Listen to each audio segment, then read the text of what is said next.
रात का सारा काम निपटा कर जब माहिरा बिस्तर पर जाकर सोने की कोशिश कर रही थी, तभी उसके मोबाइल फ़ोन की घंटी शोर करने लगी। जाहिरा बड़बड़ाते हुए बिस्तर से उठी। सारा दिन काम करते हुए बदन थक कर चूर हो जाता है। बेटा अलग परेशान करता है, ननद बैठी बैठी ऑर्डर जमाती है, न दिन को चैन न रात को आराम। फिर वह मोबाइल फ़ोन पर बोली, हेलो कौन? मैं अरमान, तुम्हारा शोहर। उधर से आवाज़ आई। जी कहते हुए जाहिरा खुशी से उछल पड़ी। जी कैसे हैं आप? मैं ठीक हूँ, मेरी बात ध्यान से सुनो। मैं तुम्हें तलाक दे रहा हूँ। आज से मेरा तुम्हारा मियाँ बीवी का रिश्ता ख़त्म। मैं यह बात अम्मी और खाला के सामने बोल रहा हूँ। तुम आज से आज़ाद हो। मेरे घर में रहने का तुम्हें कोई हक नहीं है। बालिग होने पर मेरा बेटा मेरे पास आ जाएगा। कहकर शादाब ने मोबाइल फ़ोन काट दिया। सुनिए सुनिए, जाहिरा ने कई बार कहा, पर मोबाइल फ़ोन बंद हो चुका था। जाहिरा ने नंबर मिलाकर बात करनी चाहिए, पर शादाब का मोबाइल फ़ोन बंद मिला। जाहिरा को अपने पैरों के नीचे की ज़मीन खिसकती नजर आई। आंसुओं की झड़ी लग गई। बिस्तर पर उसका 1 साल का बेटा बेसुध सोया था। उसे देखकर जाहिदा के आंसू रुकने का नाम नहीं ले रहे थे। जाहिरा दौड़ी दौड़ी अपने ससुर हसन मियाँ के कमरे में पहुंची। उसकी सास शादाब के पास दुबई में थी। जाहिरा ने दरवाजे के बाहर से आवाज़ दी, अब्बू दरवाज़ा खोलिए, क्या बात है, क्यों चीख रही है? शादाब के अब्बू हसन मियाँ ने कहा। अब्बू लड़खड़ाते हुए जाहिरा ने कहा, शादाब ने मुझे फ़ोन पर तलाक दे दिया है। इतना कहकर वह रो पड़ी। तो मैं क्या करूं? यह तुम मियाँ बीवी के बीच का मामला है, तुम जानो और तुम्हारा शोहर। कहकर हसन मियाँ ने दरवाज़ा बंद कर लिया। जाहिरा रोते रोते अपने कमरे में आ गई। रात यूं ही बीत गई। सुबह जाहिरा ने उठकर देखा कि रसोई घर के दरवाजे पर ताला लटक रहा था। वह परेशान हो गई और पड़ोसियों को पूरी बात बताई, पर पड़ोसी हसन मियाँ के पक्ष में थे। वह मन मारकर लौट आई। पड़ोस में रहने वाली विधवा चाची ने जाहिरा को समझाया, बेटी तू फिक्र न कर, मस्जिद के हाफिज के पास जा, शायद वहाँ इस मसले का कोई हल निकले। उस इलाके की मस्जिद के सारे खर्चे माली मदद से चलते थे। हसन मियाँ मस्जिद के सदर थे। हाफिज के पास जाहिरा की शिकायत बेकार साबित हुई। उन्होंने कहा कि शोहर ने तलाक दे दिया है, अब कुछ नहीं हो सकता। जाहिरा ने कहा, हाफिज साहब, फ़ोन पर दिया गया तलाक नाजायज़ है, मेरी कोई गलती नहीं है, ना शोहर से कोई अनबन। अचानक मुझे तलाक कहकर वह रो पड़ी। मेरी गोद में उनका ही बच्चा है, इसकी परवरिश कैसे होगी? मेरा क्या कसूर है? शरीयत में ऐसा कुछ नहीं है। आप एक औरत पर जुल्म ढा रहे हैं। मर्द की हर बात अगर जायज़ है तो औरत की भी जायज़ मानो। जाहिरा मौलवी को खूब खरी खोटी सुनाकर वापस आ गई और शोहर के खिलाफ कोर्ट में जाने का मन बना लिया। घर आकर जाहिरा ने देखा कि घर के बाहर दरवाजे पर ताला लटक रहा था। बिना कुछ कहे वह अपने बेटे को मायके लेकर आ गई।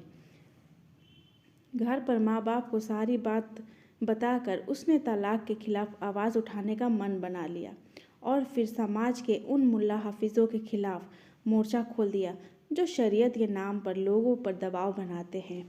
देहात की गंवार औरत को तुम्हारे गले से बांध दिया था। कहाँ तुम पढ़े लिखे खूबसूरत जवान, कहाँ वह देहाती गंवार, ज्वार के दाने में उड़द का बीज। कहकर शादाब की खाला खिलखिला उठी। शादाब और रेहाना की जोड़ी लगती ठीक है। पढ़ी लिखी बीवी कम से कम अंग्रेजी में बात कर सकेगी। क्यों आपा, ठीक कह रही हूँ ना मैं? शादाब की खाला ने अपनी बेटी के कसीदे पढ़ने चालू किए। शादाब की माँ ने भी उनकी हाँ में हाँ मिलाई। शादाब की माँ हमीदा बानो की छोटी बहन नूर अपनी बेटी रेहाना को लेकर पिछले 2 महीने से दुबई आई थी। उन्हें 3 महीने का वीज़ा मिला था। रेहाना एमए की छात्रा थी। वह अपने माँ बाप की इकलौती औलाद थी जिसे लाड़ प्यार से पाला गया था। चुलबुली खूबसूरत रेहाना ने अपनी माँ की शह पाकर शादाब पर डोले डालने शुरू किए थे, यह जानते हुए भी कि वह शादीशुदा है। पर अम्मी, शादाब तो एक बच्चे का बाप है, मैं उससे निकाह कैसे करूँगी? रेहाना ने अपनी अम्मी से पूछा। तू फिक्र मत कर, अगर शादाब तेरा शोहर बन गया तो तू मज़े करेगी, विदेश में रहेगी, तू हवाई जहाज़ से आना जाना करेगी, तू माला माल हो जाएगी और हमारी गरीबी भी दूर हो जाएगी। बड़ी नौकरी है शादाब की, उसकी जायदाद हमारी, तू किसी न किसी तरह उसे अपने वश में कर लेना, रेहाना की अम्मी ने समझाया। फिर उन्होंने ऐसा जाल बिछाया कि उसमें माँ बेटा उलझ कर रह गए। रेहाना, अम्मी कहाँ हैं? एक दिन दफ्तर से लौटकर शादाब ने पूछा। वे पड़ोस में गई हैं, देर रात तक लौटेंगी। वहाँ उनकी दावत है, मेरी अम्मी भी साथ गई हैं। तुम क्यों नहीं गई? आपकी वजह से नहीं गई। रेहाना चाय लेकर शादाब के कमरे में पहुंची, जहां वह लेटा हुआ था। आज रेहाना ने ऐसा श्रृंगार कर रखा था कि शादाब उसे देखकर सुध-बुध खो बैठा। चाय देकर वह उसके करीब बैठ गई। इत्र की भीनी भीनी खुशबू से महकती रेहाना ने रोमांस भरी बातें करना शुरू किया। शादाब भी उसकी बातों का लुत्फ लेने लगा। उसने रेहाना को अपने सीने से लगाना चाहा, तो बगैर किसी डर के वह शादाब की बाहों में सिमट गई। फिर वे दोनों हवस के गहरे समुद्र में डुबकी लगाने लगे। जब जी भर गया तो एक दूसरे को देखकर शर्मा गए। जब तक रेहाना वहाँ रही, शादाब उसे महंगा से महंगा सामान दिलाने लगा। जवानी के होश में वह सब कुछ भूल गया। अब उसे सिर्फ रेहाना दिखती थी। वह अपना बीवी को तलाक देकर रेहाना को बीवी बनाने के सपने देखने लगा था। वक्त तेजी से गुजर रहा था। रेहाना के वीज़ा की मियाद ख़त्म होने वाली थी। शादाब ने रेहाना से जल्द निकाह करने का वादा किया। रेहाना अपनी अम्मी के साथ दुबई में रहने के सपने संजोए भारत वापस आ गई। शादाब ने खाला से 2 महीने के अंदर रेहाना से निकाह करने की अपनी मंशा जाहिर की, तो खाला ने भी खुशी खुशी अपनी रजामंदी जाहिर की। कुछ वक्त बीत जाने पर जाहिरा ने शहर की बड़ी मस्जिद में शादाब के द्वारा दिए गए तलाक के बारे में शिकायत पेश की, जिसकी सुनवाई आज होनी थी। जाहिरा ने कमेटी के सामने, जहां काजी, आलिम, हाफिज, बड़े बड़े मौलाना सदस्य थे, अपनी बात रखी। उन्होंने बड़े गौर से जाहिरा की फरियाद सुनी। इससे पहले शादाब को माँ बाप के साथ कमेटी के सामने हाजिर होने की इत्तिला भेजी गई थी, पर वे नहीं आए। अपने रसूख का इस्तेमाल करते हुए उन्होंने कमेटी पर दबाव डालना शुरू कर दिया था। वे तकरीबन 6 महीने तक कमेटी को चकमा देते रहे थे, बार बार के बुलावे पर भी नहीं आए थे। इस बात को ध्यान में रखकर कमेटी ने बड़ा फैसला लिया और उन्हें जमात से बेदखल करने के साथ कानूनी कार्रवाई करने का फैसला लिया। आज मस्जिद में काफ़ी गहमागहमी थी। कार्रवाई शुरू हुई।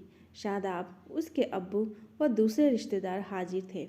कमेटी के सदर ने शादाब से पूछा, किस वजह से तुमने अपनी बीवी जाहिरा को तलाक दिया है? इसके अंदर शहर में रहने की काबिलियत नहीं है, यह पढ़ी लिखी भी नहीं है, अंग्रेज़ी नहीं जानती है, इसे ढंग से खाना बनाना तक नहीं आता है। बेटी, तुम बताओ कि शादाब मियाँ जो कुछ कह रहे हैं वह सही है या गलत? सदर ने पूछा। बिल्कुल झूठ है। हमारी शादी को 3 साल हो गए हैं। मैं एक बच्चे की माँ बन गई हूँ। मैं इनकी हर बात मानती हूँ। मैंने पूरी 7 जमात पढ़ी है। इनके माँ बाप व रिश्तेदार मुझे पसंद करके लाए थे। हमने भरपूर दहेज दिया था। अभी तक सब ठीक ठाक चल रहा था, पर अचानक इन्होंने मुझे फ़ोन पर तलाक दे दिया। फ़ोन पर तलाक? कमेटी के सभी सदस्य जाहिरे की यह बात सुनकर सकते में आ गए। उन्होंने आपस में सोच विचार करके फैसला दिया, यह तलाक नाजायज़ है। न तलाक देने की ठोस वजह है, न ही तलाक आमने सामने बैठ कर दिया गया है। एक तरफा तलाक जायज़ नहीं है। शादाब मियाँ के तलाक को गैर कानूनी मानकर खारिज किया जाता है। जाहिरा आज भी उनकी बीवी है।